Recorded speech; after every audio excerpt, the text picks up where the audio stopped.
Pleasant. The time has finally come. The long-awaited Memorial Waterfront Park Phase 3 project is officially complete, and we are out here to celebrate just in time for summer.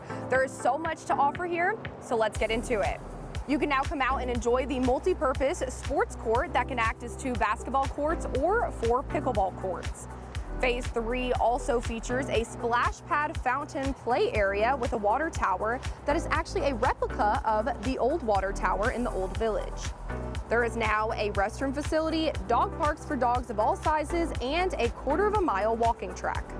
Another really exciting feature is the Move Strong Outdoor Fitness Center that is equipped with a variety of different types of fitness training, including functional fitness and calisthenics. We have QR codes placed on the equipment that will give you visual instructions anytime you want to come out and use it. This week, Town Council members joined Mayor Will Haney to officially cut the ribbon and celebrate the grand opening of the park, and many community members shared their excitement.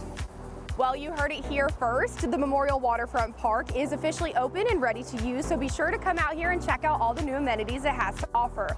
Also, be sure to stay up to date on our social media and follow all of our town projects at tompsc.com.